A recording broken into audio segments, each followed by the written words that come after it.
Welcome back to another episode of Real Chumps. We're chatting about movies feels like hanging out with friends. I'm your host, Marcel, and with me as always is my co-host, Danny. This week, we are discussing Deepwater Horizon, directed by Peter Berg, and based on the true events of the 2010 BP oil rig explosion. The film stars Mark Wahlberg, Kurt Russell, Gina Rodriguez, John Malkovich, and Kate Hudson. We are continuing our month of disaster movies, films where the world is falling apart. And next week, we're continuing this ride with The Day After Tomorrow. We were going to do it this week, but I messed up. We're doing it next week. Yes. So be sure to check that out. But before we roll the intro, you can now head over to YouTube where you can join our membership with as little as $2.99 for exclusive videos, member-only polls, and chat rooms where you can interact with other movie lovers. Look, this is something new. We know that we want to build a community of movie lovers on YouTube, and that's why we're starting this membership. We are going to do our first membership after this video, so you'll probably see it before this podcast comes out. But if you are somebody who loves it, we'd love it if you join the club so we can talk about movies all week long. With that being said, let's roll that intro.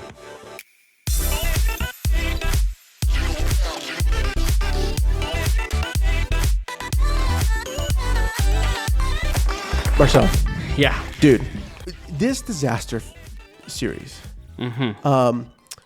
is wild. I think these disaster films, they have... I mean, this one is more... Obviously, it's based off of a true story. It's trying to depict the ridiculousness of what this event was. And so, for the question of the day, I wanted to know, what was your memory about this spill? Yeah.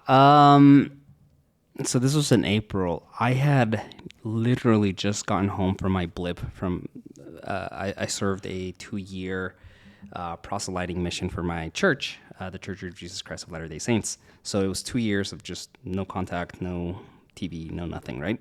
And I had there was contact. Okay, yeah, let me take that back. With no engagement of like TV, news. No access to like current events. Yeah, there we go.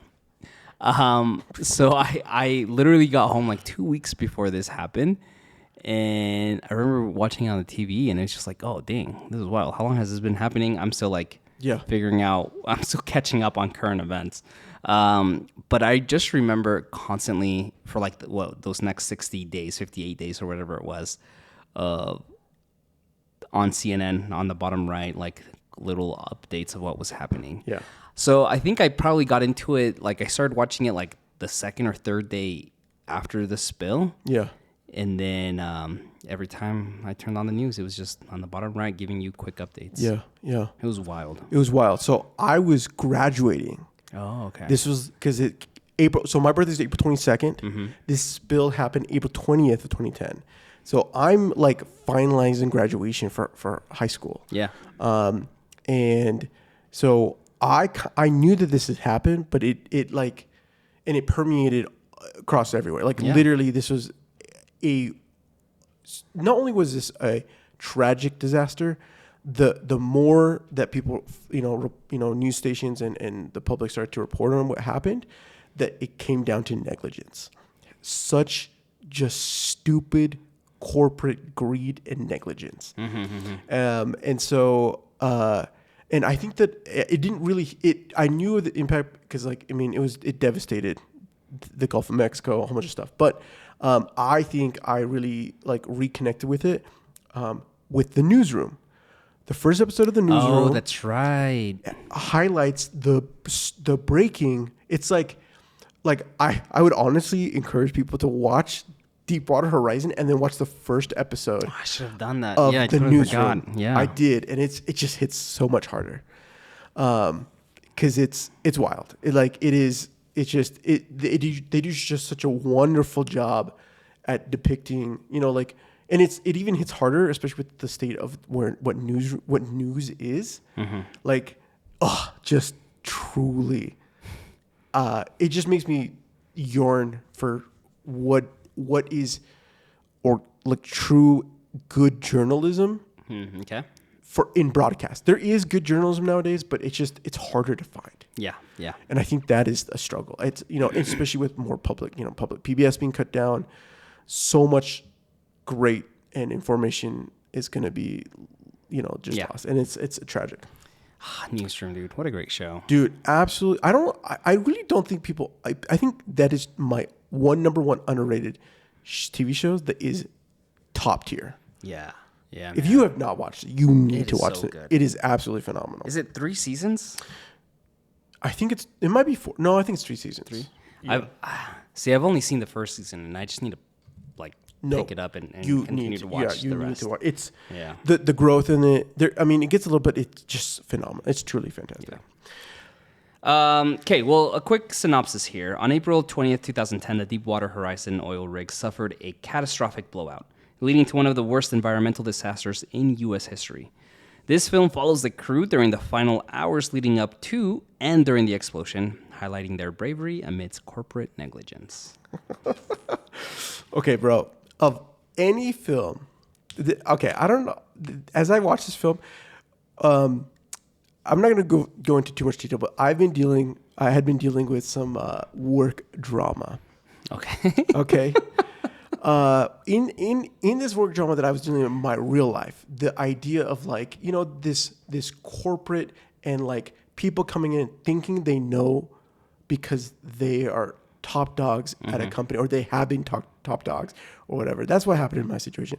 Some guy comes in, he's an older gentleman. I'm sure he's done some great stuff, but he came into the company that I'm working for, and as if he knew exactly what this company needed. Yeah. And but he did not know anything, and I could feel it. I felt it a little bit. I didn't. It's not that I try to offer the best of judgment of individuals. I'm always a team player, but he came in just slightly too nice about things, and then you start asking some questions, and you start to realize a couple of things, and then it just became this weird we're gonna have to put explicit language on this, but like a dick sizing competition, okay, of who is gonna wear the pants here. And this film depicts what I was feeling. Even better. You were the Mike Williams character. Yes. You're just seeing the two go at it. And I think that this film does an amazing job at depicting workplace tension.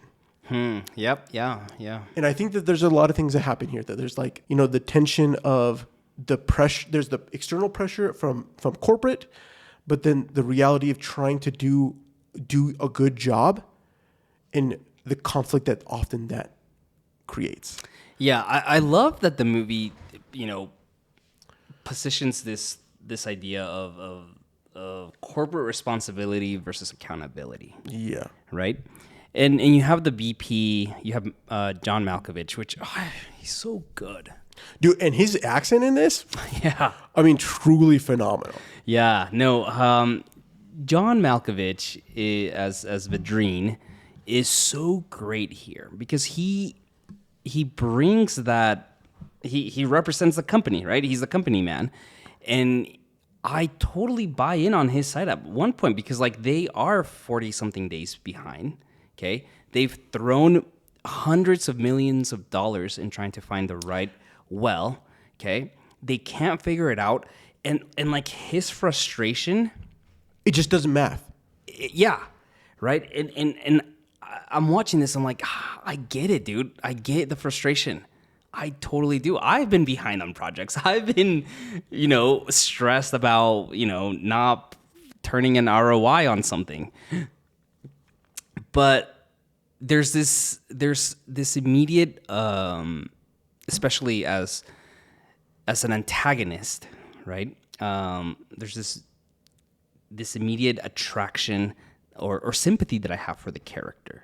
And that is so smart from a script perspective. I've shared this before. I'm always hesitant to put on my critical glasses when it comes to biographical or true life event movies. And so I hate doing it, but I'm doing it. But again, from a script perspective, it's very important that you immediately introduce a character in that aspect. Yeah, he sent the other company out to not do the test, right? They're going home. They decide not to do the test based on Verdine's suggestion. But I love that. Why is he doing that? And we find out right away that my antagonist is under pressure, over budget, and 2 months behind on this project. So yeah, he is going to put that pressure. And as an antagonist, or as the antagonistic element to the movie, it is crucial that we immediately introduce that moment as soon as we get to the rig. And but not only that, but we have Jimmy Harrell as Kurt Russell's character coming in and asking hard questions, and pushing that back with Mike Williams as Mark Wahlberg really trying to like play the backup, but not being not fully voicing that opinion, right? And I think what really emphasizes the fact is that like this happens all the time. Yeah. Are you over budget? Or is there pressure? You look at even in film, right? Like why they have to go do a reshoot, but why do you need a reshoot? Like all these little things can add up and cost huge decisions for what the end goal is, the ROI. Mm-hmm. But I think the fact that we get it at the very beginning, we understand, we're like, okay, I like that.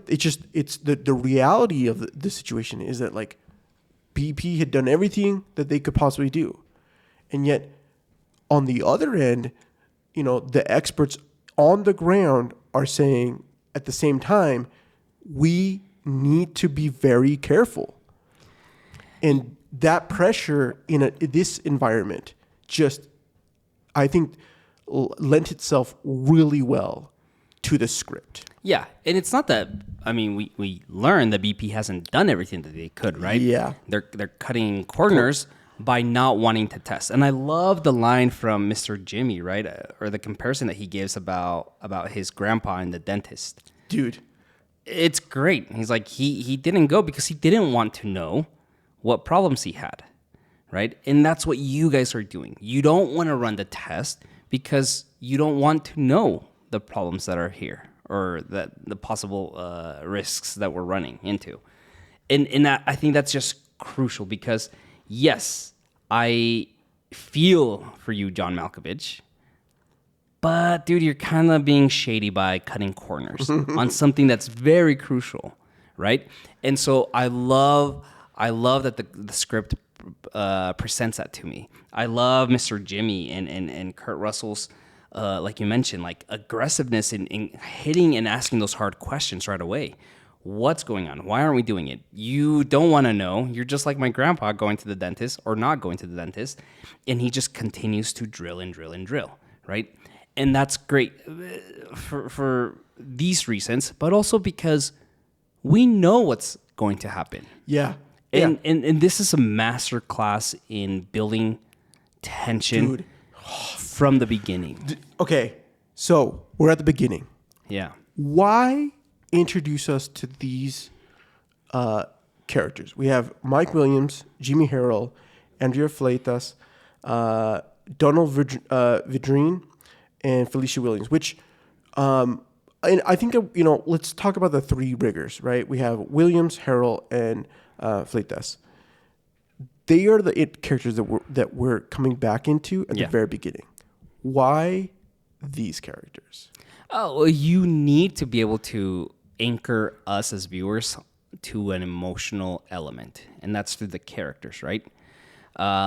Any of these disaster movies or any movie that we watch, right? We have to be introduced to them so that way we can have the emotional setups and payoffs later. And something that Peter Berg talked about, I was listening to an interview that he did at the Directors Guild Association, and he was asked, like, why, what is it that you're trying to say with this movie? What's the message? And his whole thing is like, look, a lot of people are getting different messages. He's like, he goes on to say that he doesn't feel like he has a responsibility to say what the message is. Rather, his whole purpose and the theme that he wanted was to focus on the 11 individuals that died. And he wanted to do appropriate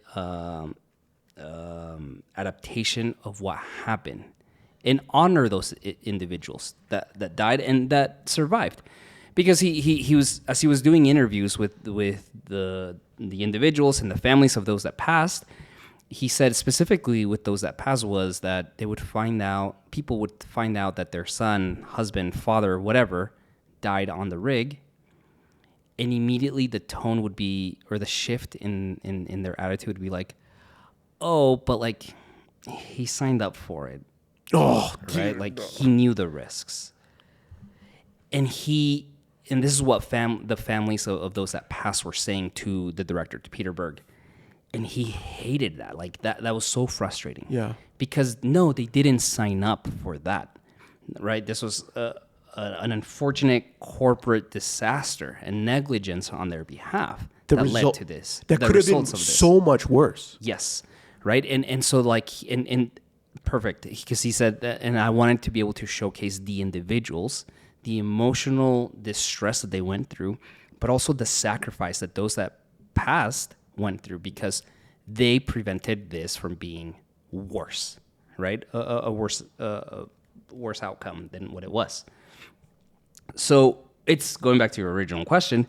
It's so important that we're introduced to these individuals for the emotional setups and payoffs, but also to like navigate our way around as to who they are and their role within the story and within the rig, right? Yeah. Mr. Jimmy, Williams, and Andrea, we understand the key roles as to who they are and what role they're playing within the rig. And that's so important to know, because now as an audience, as viewers, we can orient ourselves into what's happening in the larger story based on who we are following. I also think that it's super, like Berg and team did a phenomenal job at, like identifying, okay, who are the characters that were key members in the success of only 11 people dying. Mm-hmm. I mean, and then on top of that, and not just it's, like, and then on top of that, who could come in and play these roles, and how can we leverage a character instead of having to cut too much to leverage the throughput of how this story can evolve. Yeah. And I think Williams and Harold did phenomenal. Andrea, I really appreciate the emotional impact that happens. Although we lose out on a little bit in her later arc, that I think that's some of the gripes that I had. I mean, this movie is really great. Yeah. But I think I think that I would have liked to have seen a little bit more on that, maybe a little bit more, because I think Gina Rodriguez is. I forget, she's often in TV shows. Yeah. And kind of like this, like she's the star of those TV shows, but she's often like, I just don't think she hasn't given something to shine very much, and I think this one gave her more, and I wanted more from her specifically. She was strong, she was confident. I like that she comes in, she plays the part of the like the control room, like navigator or whatever, really well. Mm-hmm. And her emotional pull at the very end with the climax of Mark Wahlberg going back and saying they have to jump is really also really well done. Yeah. And I think for me, I would have just, it's hard to say how you want to play it, but, maybe she was terrified and she didn't do as much as she maybe could have done to create, like, fought back to say, no, we need to cut this now. Sure. Anyways, because he's not trying to do justice to the crew. And, again, there's that. Kurt Russell, though. Mm-hmm. I think this is one of his most mellow roles, in the sense, like, but he plays it so well. Like he's the oil rig company man. Okay, sure. And yeah. I don't know I can't pin why I like his performance so much. Do you? This is your first time watching it, right? Yeah, it is. This is my second time watching it. So, but it was forever and a day ago. I think when it first came out that I watched this film. Mm-hmm. So it's been a minute. I think he brings this controlled frustration. Yeah. And that's hard to do, right? It's really hard to do. Because I would look at this script and I would immediately say, okay, I'm just going to come in and like demand and like bring this strong presence and just like go hard with like Novocaine, like blah, blah, blah, right? Maybe that's how I would look at it. And that's how I would, to show the urgency and to show the dangers of what BP is doing, right? So I would love to know like what kind of guidance and what direction he was given for that. But like he brings this, like he is frustrated. He is angry. He is full of just wanting to like get the job done, but has this responsibility to his crew. But he's being pressured everywhere, right? Yeah. And I think that's so smart. And you know, especially because like Kurt Russell, I'm just always used to seeing him on the go, and being charismatic and action star and whatnot. For him to just come into this role and just have this controlled frustration, I think it's just a wonderful depiction. He does it great. And then you have obviously John Malkovich. Him and John Malkovich are just at it the whole time. Dude. You have two titans in cinema, in acting, and you give them just a great script to go off of each other. It's wonderful. Dude, gold. The thing is, controlled frustration is exactly what it is. And honestly, not only that, but like it's controlled after the meetings. Yeah. Because, you know, like I've been in those situations, you know, you're feeling that pressure and you want to be vocal, but you know you can't because they are paying the checks. Mm-hmm. Right. So you then go back and you're talking to your buddy and you're like, what is going on? Yeah. And they don't do that here. They continue to feel the pressure and continue to try to find a way to help them understand or help really come to get the facts that they need in order to make help them understand what is really at play. Yeah. Which continue the tension building, the subtext that is brought into every single scene from the moment they get on the rig, mm-hmm. even till like after the explosion happens, is so masterful. I cannot express how much I appreciate the fact that they build the tension in this film. I love it so much. I think that's what stood out to me the most. Yeah. And it's a couple things that the movie does to build that tension. One, even right from the beginning, as we are introduced to Mike Williams and his family environment, right? And you have the daughter talk about, you know, flipping over the can, puncturing it, right? Like you're immediately already telling me beautiful exposition of how it all works, right? I was going to say, this is literally probably the best example of like exposition that you could probably have in a film. Yeah. It's effective. It's to the point. It's setting up something that's going to happen later. It's bringing you into the character. It's showing the dynamics between the characters, right? What their relationships are like, and therefore it raises the stakes of I don't want Mike to get hurt because he's such a great dad and a husband, right? And so just wonderful. So you're already building tension there. The score does this incredible. It's not some big fanfare. It's very subdued, heavy on like the bass, drums. Just you constantly have the music playing, but it's very low and it's just constantly building up to something. So subtle. Yes, this movie also has very few wide shots. Okay. Yeah. And long shots, right? It is all very close. Dude, and not only is it's literally the last 20 minutes maybe that you're getting wide shots. Yeah. And this is a personal film. Go back to Peter Berg's comment. The fact that he was able to make a film that we were able to truly like be drawn into, and we can really, when you end the film, you feel for these members, and you realize the impact that this had not only on the rigs but on the individuals from BP. There's no doubt in my mind that the people in BP will forever never sleep well at night. Yeah.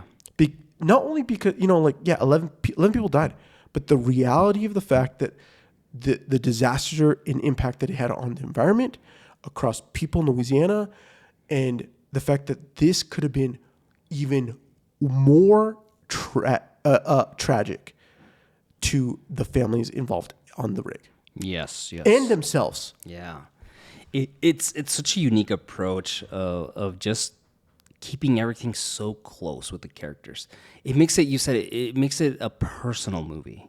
Not only because of the individuals, the obviously the events that happen post the rig exploding, and but through camera movement. Yes. You're bringing me in there.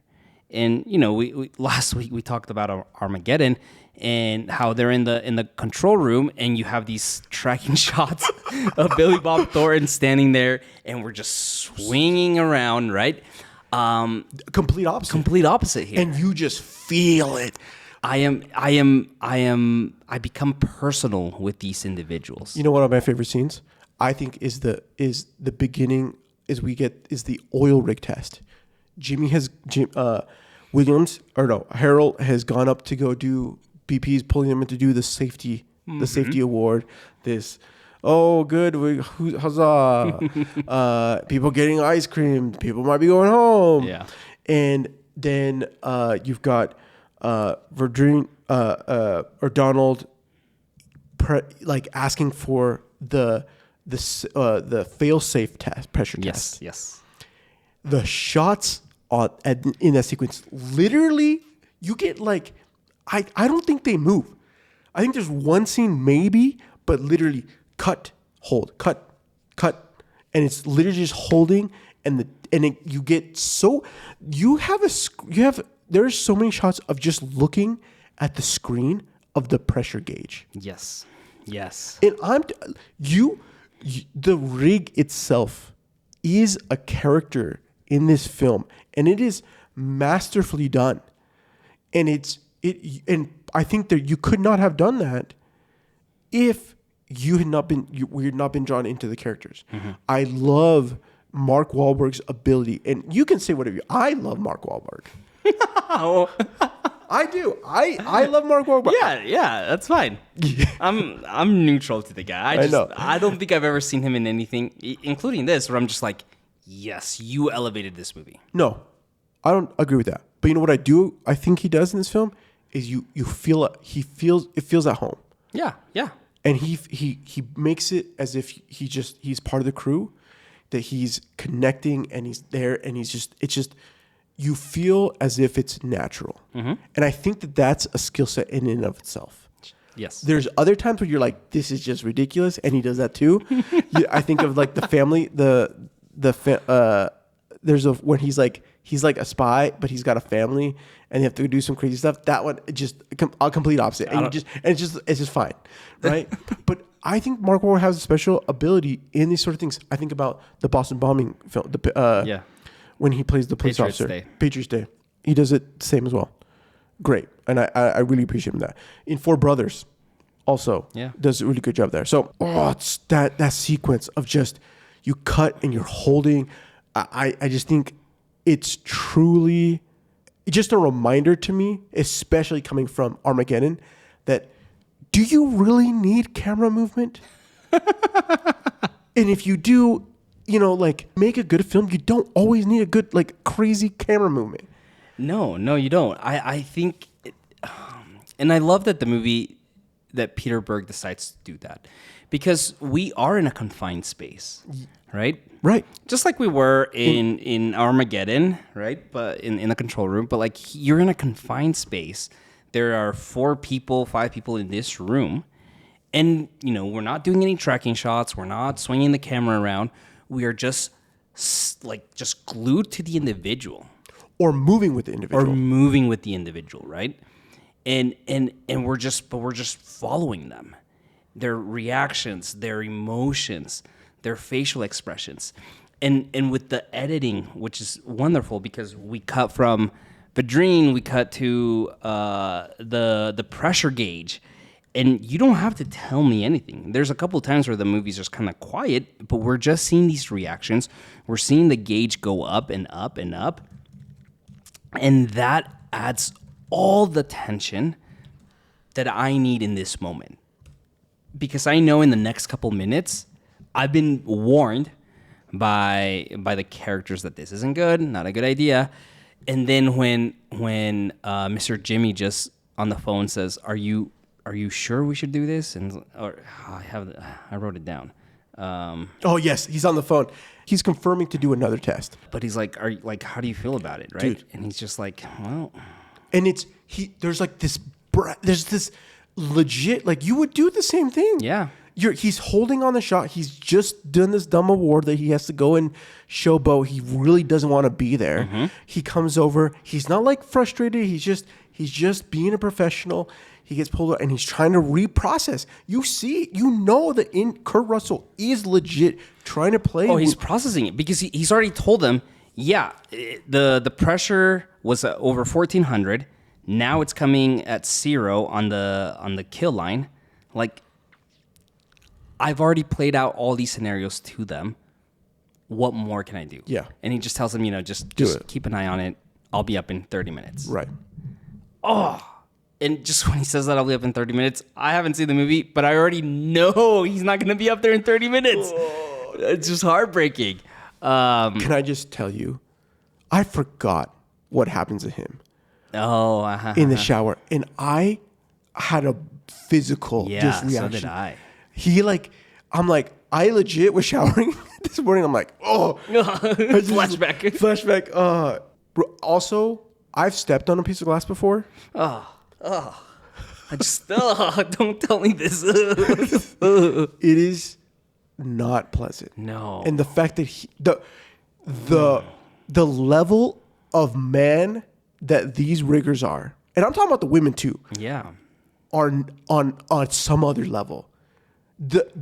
I just really want to emphasize how much I really appreciate Berg's desire to want us to understand the level of professionalism and control that these riggers did. Because even when things are starting to rise and the pressure, right before the first spill, these guys are like, no, something isn't right. They're not freaking out. Dylan O'Brien, who plays he's the kid, him trying to get it to stop. That is some quality, just truly amazing acting. Yes. When you can portray a professional in these situations, as well as all even some of the minor characters that only they're just doing the thing. Mm-hmm. That is, you just can't. I filmed regular professionals. Yeah. On multiple occasions. It is truly one of even those guys, people who are doing their own jobs can't just do their own jobs when there's a camera on them. Having an individual do something that you're trying to do justice to, I can't even imagine the pressure. Yeah. But these individuals, literally home runs, every single one of them. No, it's great. That Dylan O'Brien, man, he just hasn't had the success that he should have. Yeah. I was actually going to bring, I really liked him in Mitch Rapp. I don't know if you, or the American Assassin. That's a Mitch Rapp. Mitch Rapp is a CIA operative. I think that they did it a little bit of disjustice. They just didn't give him enough marketing love, or I don't know. I think it's a great film. Dylan O'Brien, I actually think that, I don't know if it's because what it is. He just hasn't had that break for a film, and I don't know if it's because he hasn't had the right director, or if the studio hasn't given them enough love. They haven't really given him he hasn't connected with a role that really was gonna sail, or they thought they were gonna do. They were too much. I almost feel like he needed to be in on an IP that has already been somewhat established. Well, I mean, Scorch Runner. He was in the Maze Runner, right? The Maze Runner, but Yeah. I think those, although that's an IP that people know, I don't think that was enough of a win because they were just trying to chase.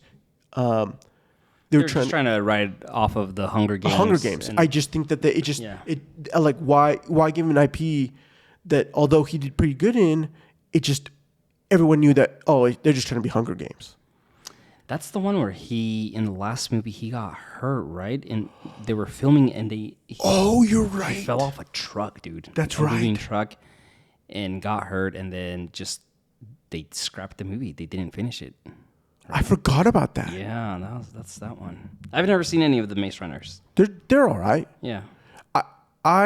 He does a good job in both of them, but I just don't think. Again, I just feel like he felt too similar to another because he comes off of Teen Wolf to go into Maze Runner, thinking that he's doing great in Teen Wolf, but he's a side character. We want to make him shine. I'm sure he's trying to fight with his agent to get something bigger. Mm-hmm. He feels like he's something there. Maze Runner it does decently well, but again, they're competing with the Hunger Games. He does the second one. I think that Mitch Rapp was in between or after that, or American Assassin. I mean, and again, but that one, it's like a Reacher style series, more CIA. I just don't think they went to. I think it suffered from the same problems that Ghost Recruit had with Chris Pine. Yeah. With the Jack Ryan. They just were trying to make it too like TV action. Yeah. Even though Michael Keaton is his like CIA handler, and he does play it well, but I think he's like hamming it up a little too much, and isn't as serious. And I don't know. It like derails it for me a little bit in that scenario. But but this movie reminds me how much like he's got chops, dude. Yeah. No, he does. Yeah, he just needs the right script and right director to come along and have just a good. It's got also hit the box office numbers. I wanted to watch that one, Caddo Lake. It was on. Oh. I think it was on Max, and it came out towards the end of last year. Yeah. Okay. Yeah, it came out in October of last year. I wanted to watch it. It's a movie. I thought it was a show. I just knew it was produced by M. Night Shyamalan. Oh, nice. So, yeah, I actually didn't realize that this is there. I'll have to check that out. Yeah, but you know what? I think he's still young, dude. Yeah, he's still young. I think he can. Honestly, and he might not want to do any superhero films, but if you landed a good role in the DC in some capacity, if he does well in a role and they land in there, that could actually help him. But he also might be too old for that. Yeah, I remember back. 10 years ago when Ben Affleck was Batman, right? People were really like fan casting him as Dick Grayson. Oh, dude, back then. Yeah, he would have been good for that. He would have been good for that. Yeah. Anyways, I don't know. Dylan Bryan really, I think it's great. A little bit about the set design. I really love. They built out this rig, man. Yeah, they did. And Peter Berg at the time was claiming that this was the biggest set ever built. I remember that actually. But I like it because it adds to the overall experience as we're watching it, right? You have your actors reenacting or acting around this environment that just elevates everything to it. 100%. I also really appreciate that the wide shots we do get are always centered around the marvel that this rig was. Mm-hmm. I think they've redone, maybe they've updated some stuff there, but like this was a really impressive rig. Oh yeah. It's floating on water. They're able to make adjustments. I again just want to go back to reemphasize that opening exposition of describing what this rig, this crew does. Mm-hmm. That they aren't drilling. They aren't drilling. They're just opening the spot so drillers can come in and do the actual the justice. But these guys are the ones that make it actually safe. in order for that to happen, right? That is just some, because you now know everything that you need to know in order to come into play. Yeah. And when we see the rig, you're like, man, it is amazing. And then on that, but then you see the wide shots of all the explosion, the CGI in here. ILM, man. Dude, crushes it. They won, I think. They were nominated. Oh, yeah. They nominated for VFX. Yeah. Yeah. They did win 2 Visual Effects Society awards. Yeah. So, anyways. Yeah, no, they did a great job with the VFX. Again, going back to that interview that I was listening from Peter Berg, he talks about that final jump, right, that Michael does, and how hard it was to film that. Oh, I imagine. He's like we spent months doing previs on this. We animated it. We figured out how it would do it. ILM comes in and it's like, nope, that's not gonna work, man. Like, let us figure this out. And multiple stuntmen, multiple shots, just having to go in and figure that out. It's really good. Peter Berg, actually, I kind of want to circle back to this, going back to like the shooting of this movie. Peter Berg started out as an actor on Chicago Hope, that TV show. I've never seen it. It's not my type of thing. But he talked a lot about, in this interview, he talks a lot, I'll link it in the show notes, but he talks a lot about when he was on Chicago Hope, how you would get these guest directors on the show. They were big names, and they would come in and they would just spend 5 hours lighting the room, figuring out where they wanted the shots to be. They wanted to bring this auteur element to this TV show. Actually, right? I've heard this clip. And it's just like, in the incident, the actors would come in and they would only get like 1, at the most 2 shots or 2 takes, right? And it'd be frustrating because you have this auteur director who's trying to like gain back notoriety or make a name for themselves again, spend 5-6 hours just lighting the space. Yeah. And how frustrating it was.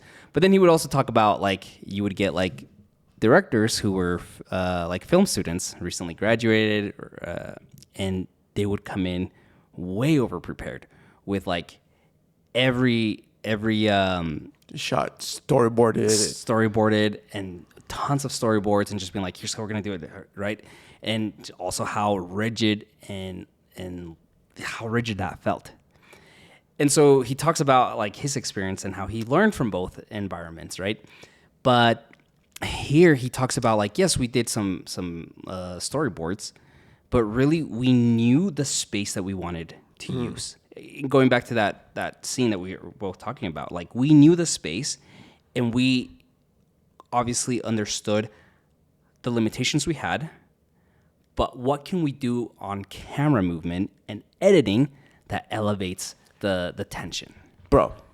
And it's just great because here's an individual who like leverages, again, we talk a lot about like the director's tool belt, but like he uses all of his tools available to him to say, yeah, we're limited in the space that we have here because of the control room that how it's built, but like let's lock in on these shots. Like we're not gonna do any wide shots, we're not gonna track anyone, like we're just gonna stick here, and I really need the editing aspect of it all to really just be on point to help build the tension. Bro, I don't know how this film didn't get nominated for editing.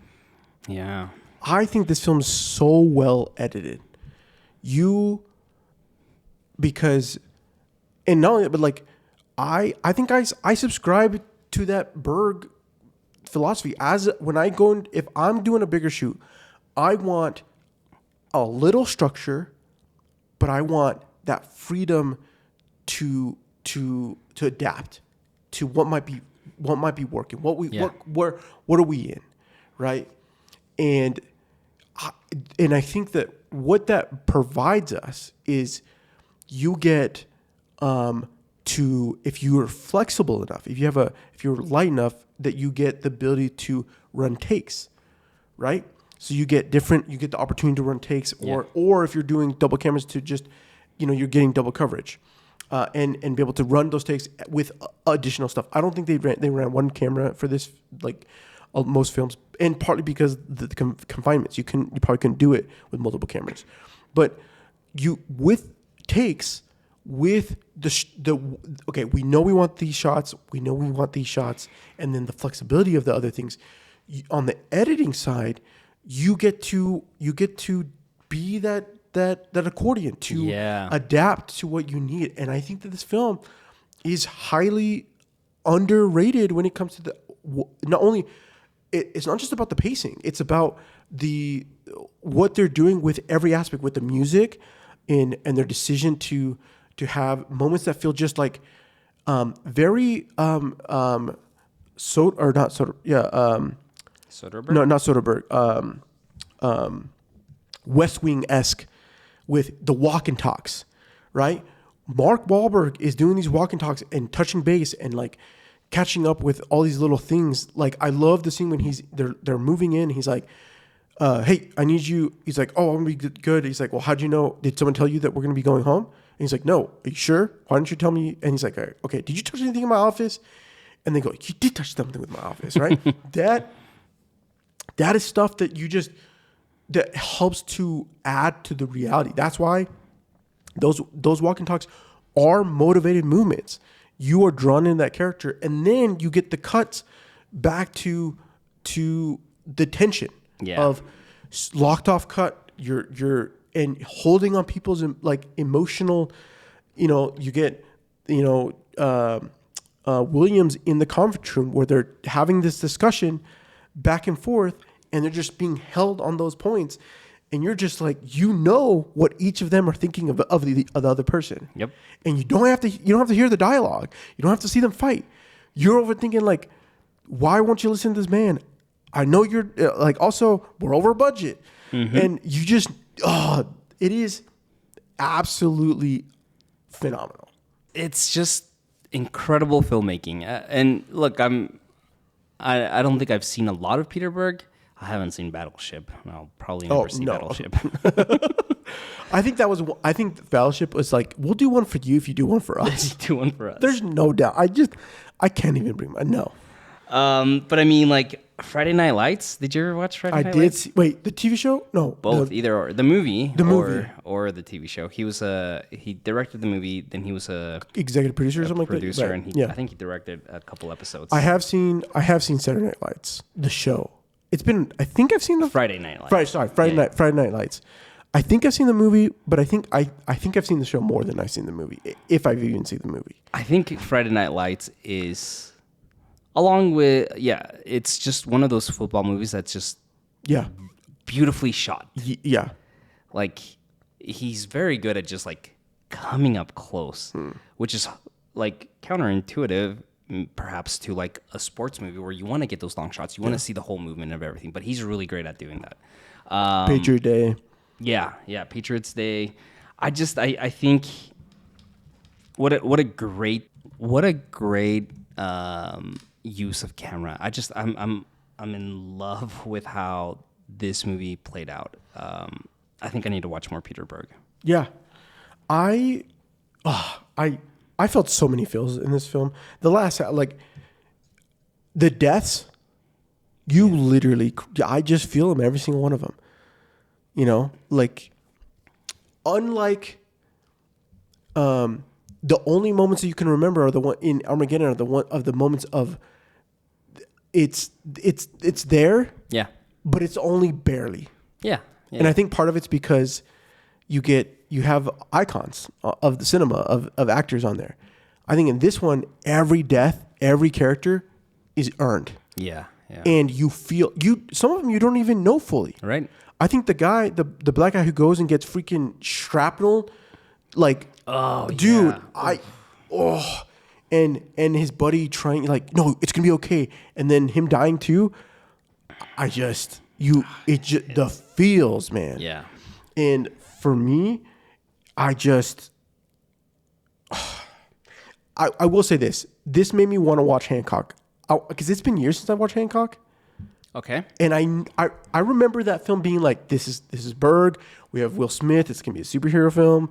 There's like this idea of like maybe it's gonna be a big one. Franchise. Yeah. This whole thing, tanking. Hancock is good for that first half. First half. I don't know. And then it just crumples. Here's my last question for you. And we've talked about our favorite scenes, but at the end of this movie, what's the feeling that lingers for you? Is it anger? Is it the heroism of it all? I ask this because I feel like I kind of struggle with it too. I struggle with like, I'm mad, obviously, rightfully, how corporate managed this. And John Malkovich's performance there when the oil comes out, right? And he says nothing the rest of the movie. Dude, he is in shock and just like the guilt, shame. Dude, he knows it. He's like, oh shit. Yeah. I fucked up. Yeah. That, without a doubt, in my mind, he is channeling the reality of the situation. Yeah. I love his performance. I just love John Malkovich, man. I think at the end, I'm just like, what is the message that's sticking with me? Should I be angry? Should I hold reverence for the heroic acts? Like, what is the movie trying to tell me? And again, based on that interview from Peter Berg, he doesn't have a specific message he wants. Rather, he just wants to highlight these individuals and their acts. But what is it that sticks with you more? Look, I only did 2 years in journalism. Mm-hmm. I didn't even get a journalism degree. But those 2 years really, and I mean, this is as corny as it might be, like watching the newsroom and what they were trying, oh my gosh, I just forgot his freaking name again. Sorkin. What Sorkin is trying to do with the newsroom and his messaging there, right, is just the reality of what we are living today, of this, what journalism should do. And this film makes me want the truth of like what needs to happen. And so there's that the desire to want to have anger and of like just being reminded of like corporate greed and what that can do. Yeah. Not only corporate greed, but greed in general can do to corporations, to individuals, to countries, to families. Mm-hmm. But I think that Peter Berg that's the base level. Yeah. I think what he really wants us to do, and this is maybe, I mean, he's highlighting people. I think he wants us to remember that we are stronger than we think. And that we can, if you focus on whether that be an individual or on focusing on the things that help take you out of the stressful or whatever, things are going to be okay. Yeah. I really appreciate that he had that he wrote, Williams and Mark Wahlberg saying, "No, focus on me. Tell me about your car." Yeah. I really appreciate that he was a member that has probably lived through worked on other rigs that has had shit go down, and he was able to understand that like if we can just focus on what matters and where we want to go, and we can just take one step forward, that is what's key. And then that at the end of the day, we don't have control of what happens in the world. We have control of what we can do, and everything's up to God. I truly appreciate that they had a moment where they prayed. Yeah. I just think like there are moments in life, whether you are religious or not, whether you believe in a higher being or you believe in in whatever, there are moments that you will have in life that you cannot do anything but take a moment of silence or pray, speak to whatever it might be. I've had those moments, and those are the moments that have shaped my life. And I appreciate a film that helps me remind me of that. Yeah. And this film did that for me. Good. Dang, I got emotional. Yeah, you did. Yeah, you did. This is the power of cinema. Yeah. Okay? This is exactly why I love cinema. What about you? I think I watched the movie and I was angry at the end. I was angry of how BP obviously managed the whole thing. I was angry about the deaths. I was angry, yeah, I think I was angry, but I really appreciated that interview that Peter Berg did with the DGA and his point of saying, I just want people to really. I made this movie to really highlight the sacrifices, the acts, and the choices that these heroes made. Yeah. And when he said that, I was like, that's what it is. Like, yeah, look, go read a CNN report or go watch. Well, he could have added at the very end, right? That BP set up a $20 billion fund for claims, and by 2018 had spent over $65 billion on cleanup, fines, and penalties. Yeah. Right. Way more than they probably would have made with everything if they just Exactly with the thing, right? But he doesn't. He chooses to highlight the individuals. The individuals. And I think that's just what I loved about this movie is that, to what you were saying, like in these moments of chaos, disaster, moments that are just out of our control, how do we react to those moments? And what can we do as individuals, as families, as a community, society, to come together for the greater good, right? And that's what this group of individuals, came together to save one another, to help one another, to try to prevent more damage, right? And the cost that took for those 11 individuals, right?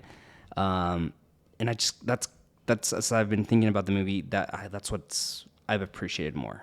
And I love a director that decides to do that. Decides to look. We know the events. We know what happened, and whatever opinions. I mean, the movie takes a very blatant stand on who's at fault here, right? But like we're putting that aside, and we're really gonna focus on them. Yeah.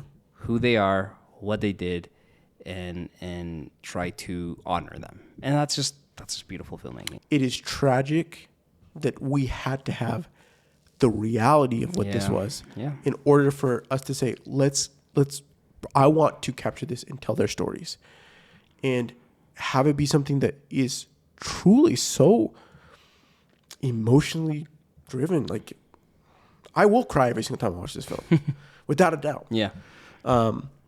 And I think I appreciate the care that the entire teams did to the individual out there. So yeah, phenomenal. I'm glad I put this on, especially after Armageddon, how freaking ridiculously crappy that movie is. Armageddon, dude. Freaking Armageddon. Whew. What's your favorite scene? Oh, it's that moment as they're doing the negative test, and they're just cutting back and forth. Jimmy's downstairs, and then it just ends with him saying like, "All right, yeah, just keep an eye on it. I'll see you in 30 minutes." I do love seeing. I think there are actually two. I'm gonna go with two other moments. We've already talked about. One of them we talked about. The exposition scene. Mm-hmm. I think is just wonderful. I really appreciate we don't get any wide shots in that. It's literally just about the people. Mm-hmm. And it's just it's in the kitchen, but you like whatever. It's just about the family. And I really love that. And then we get the other side of this when Wahlberg is finally breaking down. Yeah. And then Kate Hudson's running in. It's just on him. It doesn't rack to her or doesn't cut to her and run to him. It is just purely on the emotional moment of the reality of what he just had to go through. Of he can have a moment for himself. Yeah. And then, his wife finally being able to come in and have her moment with him. But we're just spectators. And it's beautiful. We didn't talk about her character. Kate Hudson's. Yeah, she's great. She's great. But yeah, they did a really good job at, I think one of the issues that I had with like Apollo 13 was I just didn't feel like the emotional element of being back home was strong enough, right? But here, like we spend enough time with them, and it's not even like it's not long, but it's such great. Yeah. Just he goes into his office. Of course, he's going to call his wife. Yeah. Right. Like it just really really great stuff. And the moment of her cutting back and her something's definitely not wrong. Yeah. Right. And what's going to happen. So great movie. I'm surprised I hadn't seen it. I remember now. I had rented it. I watched like the first 20 minutes, and then I just didn't finish it, and then rented it on Redbox, and I had to return it the next day. And I just did.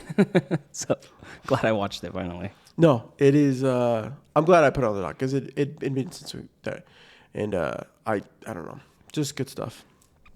Good stuff. We hope you guys enjoyed today's episode on Deepwater Horizon. Be sure to subscribe wherever you get your podcasts, and if you like this discussion, leave us a review or comment. It really does spark a good conversation. And we want to hear from you. What are your thoughts on Deepwater Horizon? Did it hit emotionally? Did it make you angry? And you can connect with us through our newsletter at realchums.com/newsletter. And find me, Marcel, on Instagram and Threads at Marstrosity, MarCtrosity. And me at Rubio.tv. Lastly, if you enjoy what we do and want to support us, feel free to head over to realchums.com. That's REELCHUMS.com, where you can donate as little as $1 or whatever you can spare. It helps keep the show ad-free. And again, thank you to all of you that have donated. It is very much appreciated. That's right. Join us next week as we continue disaster movies with The Day After Tomorrow, where climate change goes fully apocalyptic and Jake Gyllenhaal outruns the cold. I do not like this movie. And I have not seen it in like 20-something years. I remember always loving this film, but it's been probably 20 years since maybe like 18 years since I've seen it. I'm pretty sure last time I saw this was like in high school. And a couple of buddies of us just got together late at night to watch it. And I just remember not liking it. Well, watch it and let's talk about it next week. We'll see you guys.